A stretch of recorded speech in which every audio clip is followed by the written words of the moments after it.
Hi guys, আমরা এখন মাসি বাড়ি থেকে একটু ঘুরতে বেরিয়ে পড়েছি। তোমাদেরকে দেখাবো লোকেশনটা। আমরা 4 বোন বেরিয়েছি, সবার সাথে একটু পরিচয় করিয়ে দিই।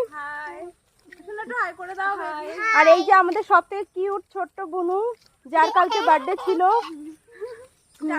এখন এই যে এই রাস্তাটা খুবই সুন্দর, কিন্তু আমরা এখন যেতে পারছি না।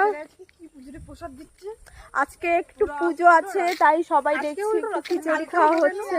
আমরা একটু খেয়েছি। আর একটা গান শোনাবে আমাদের বুনু, গান শোনাবে। তোমার আসবে একটা লাইক করো, শেয়ার করে দাও এখনই, তাড়াতাড়ি শেষ করে দাও। আর তুমি একটা গান শুনিয়ে দাও। তুমি একটা গান করো, ফুলে ফুলে দুলে দুলে। একটু জোরে বলো। আমি আর গান করবো না। আর বুনু একটু লজ্জা পাচ্ছে ওর জন্য, না ও খুবই কিউট একটা মেয়ে। ওটাই